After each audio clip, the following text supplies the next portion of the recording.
Hi there, my name's Mary, and I'm the Director of Youth Services at the Portland Public Library in Portland, Maine. And I'm here to start our next story. Our next story is The Stories Julian Tells by Ann Cameron. It was illustrated by Ann Strugnell, and it was published by Pantheon Books in 1981. Chapter 1. The Pudding Like a Night on the Sea.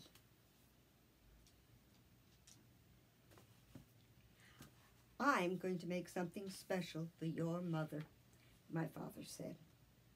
My mother was out shopping. My father was in the kitchen, looking at the pots and pans and the jars of this and that. "What are you going to make?" I said. "A pudding," he said. And my father is a big man with wild black hair.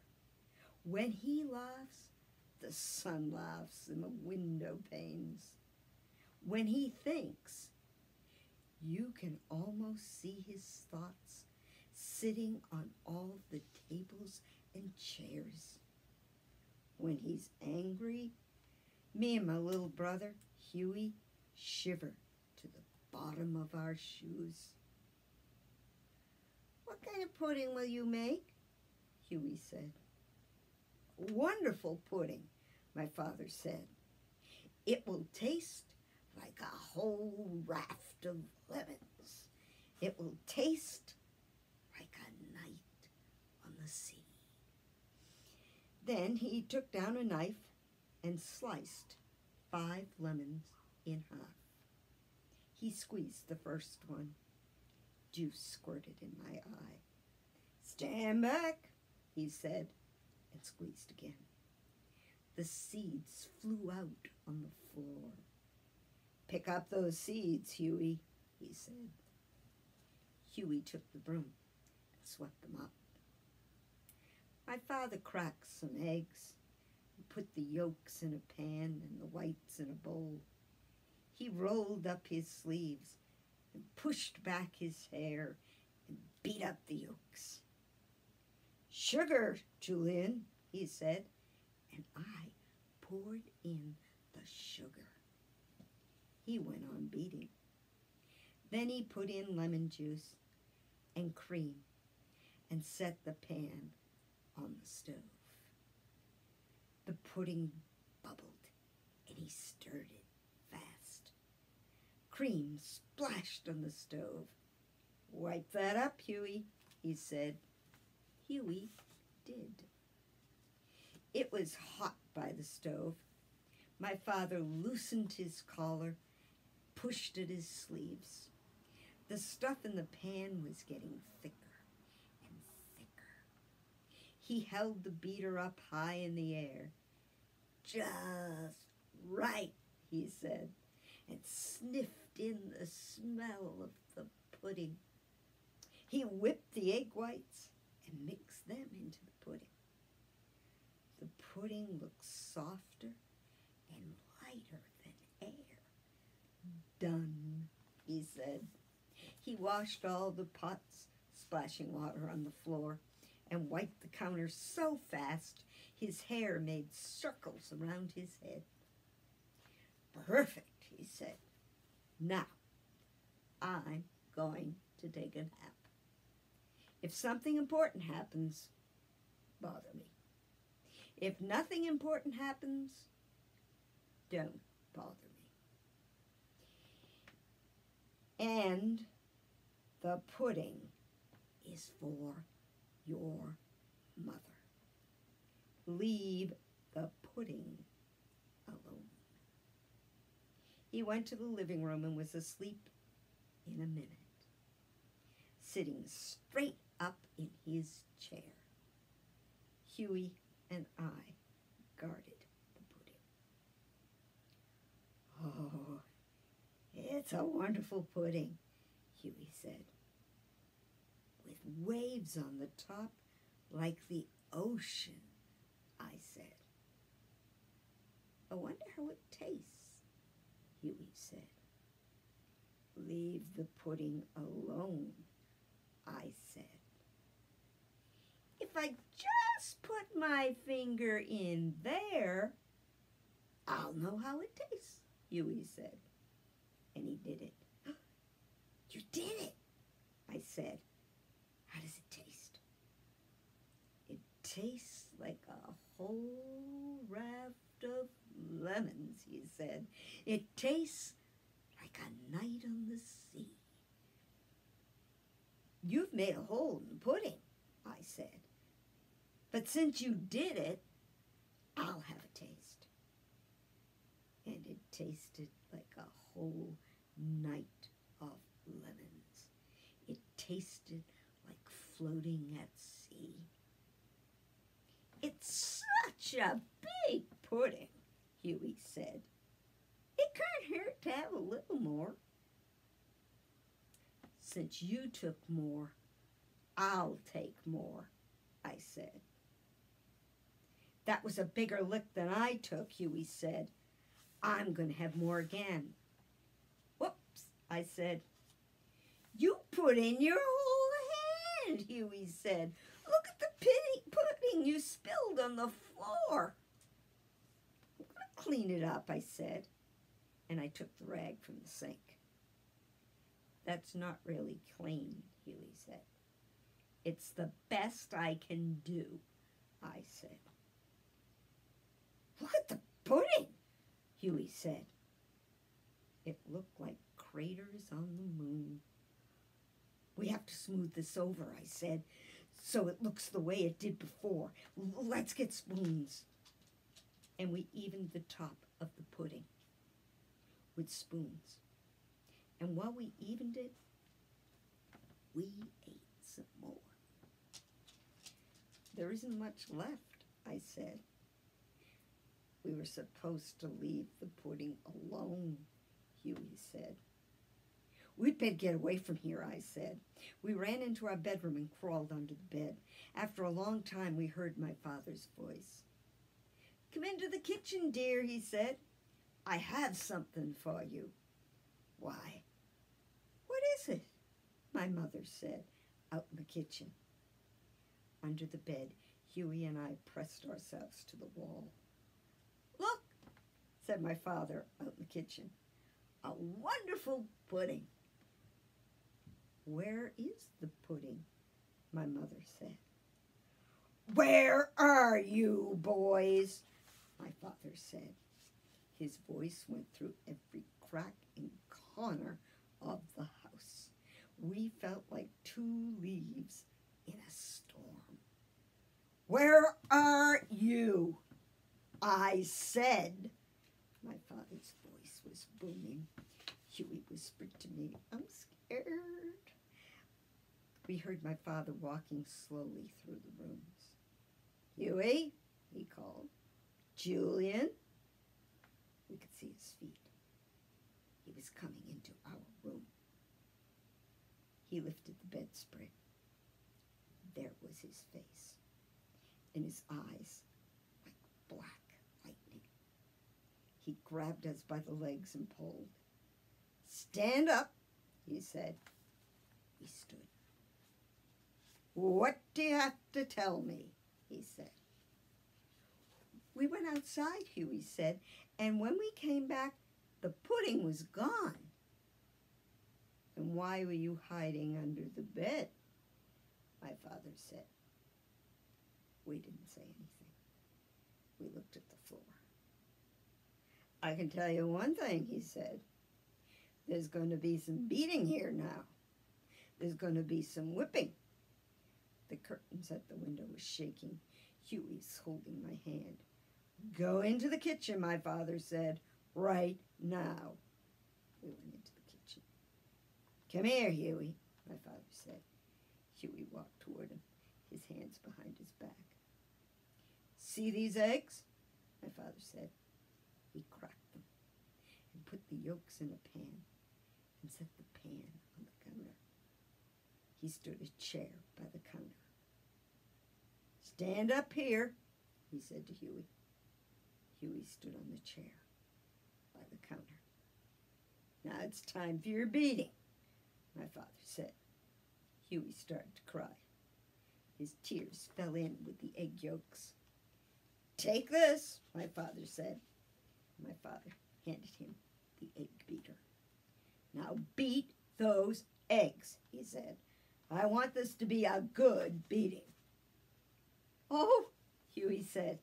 He stopped crying, and he beat the egg yolks. "Now you, Julian, stand here," my father said. I stood in a chair by the table. "I hope you're ready for your whipping." I didn't answer. I was afraid to say yes or no. "Here," he said, and he set the egg whites in front of me. "I want these whipped and whipped well." "Yes, sir," I said, and started whipping. My father watched us.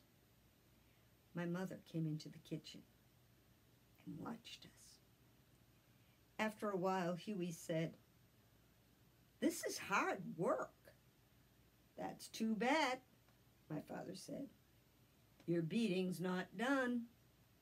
And he added sugar and cream and lemon juice to Huey's pan and put the pan on the stove.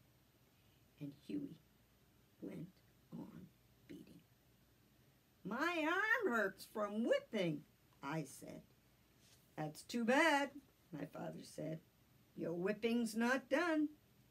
So I whipped and whipped, and Huey beat and beat. "Hold that beater in the air, Huey," my father said. Huey held it in the air. "See," my father said, "a good pudding stays on the beater. It's thick enough now. Your beating's done." Then he turned to me. "Let's see those egg whites, Julian," he said. They were puffed up and fluffy. "Congratulations, Julian," he said. "Your whipping's done." He mixed the egg whites into the pudding himself. Then he passed the pudding to my mother. "A wonderful pudding," she said. "Would you like some, boys?" "No, thank you," we said. She picked up a spoon. "Why, this tastes like a whole raft of lemons. This tastes like a night on the sea." Chapter 2. Catalog Cats. "Would you boys like to plant gardens?" my father said. "Yes," we said. "Good," said my father. "I'll order a catalog." So it was settled. But afterwards, Huey said to me, "What's a catalog?" "A catalog," I said, "is where cats come from. It's a big book full of pictures of hundreds and hundreds of cats. And when you open it up, all the cats jump out and start running around." "I don't believe you," Huey said. "It's true," I said. "But why would Dad be sending for that catalog cat book?" "The cats help with the garden," I said. "I don't believe you," Huey said. "It's true," I said. "You open the catalog and the cats jump out. Then they run outside and work in the garden. White cats dig up the ground with their claws. Black cats brush the ground smooth with their tails. Yellow and brown cats roll on the seeds to push them underground so they can grow." "I don't believe you," Huey said. "Cats don't act like that." "Of course," I said. "Ordinary cats don't act like that. That's why you have to get them specially. Catalog cats." "Really?" Huey said. "Really," I said. "I'm going to ask Dad about it," Huey said. You ask Dad about everything, I said. Don't you think it's time you learned something on your own for a change? Huey looked hurt. I do learn things by myself, he said. I wonder when the catalog will come. Soon, I said. The next morning, Huey woke me up. I dreamed about the catalog cats, he said. Only in my dream, the yellow and brown ones were washing the windows and painting the house. You don't suppose they could do that, do you? No, they can't do that, Huey, I said. They don't have a way to hold rags and paintbrushes. I suppose not, Huey said. Every day, Huey asked my father if the catalog had come. Not yet, my father kept saying. He was very pleased that Huey was so interested in the garden. Huey dreamed about the catalog cats again. A whole team of them was carrying a giant squash to the house. One had his teeth around the stem. The others were pushing it with their shoulders and their heads. Do you think that's what they really do, Julian? Huey said. Yes, they do that, I said. 2 weeks went by. Well, Huey and Julian, my father said, today's the big day. The catalog is here. The catalog's here. The catalog's here. The catalog's here. Huey said. He was dancing and twirling around. I was thinking about going someplace else. What's the matter, Julian? My father said. Don't you want to see the catalog? Oh, yes, I want to see it, I said. My father had the catalog under his arm. The 3 of us sat down on the couch. Open it, Huey said. My father opened the catalog. Inside were bright pictures of flowers and vegetables. The catalog company would send you the seeds, and you could grow the flowers and vegetables. Huey started turning the pages faster and faster. Where are the cats? Where are the cats? He kept saying. What cats? My father said. Huey started to cry. My father looked at me. Julian, he said, please tell me what's going on. Huey thought catalogs were books with cats in them. Catalog cats, I said. Huey sobbed. Julian told me, special cats, cats that work in gardens, white ones, they dig up the dirt, black ones, they brush the ground with their tails, and yellow and brown ones, they roll in the seeds. Huey was crying harder than ever. Julian, said my father. Yes, I said. When my father's voice gets loud, mine gets so small, I can only whisper. Julian, my father said, didn't you tell Huey that catalog cats are invisible?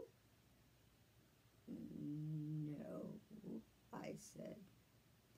Julian told me they jumped out of catalogs. He said they jump out and work in gardens, and as soon as you get the catalog, they go to work.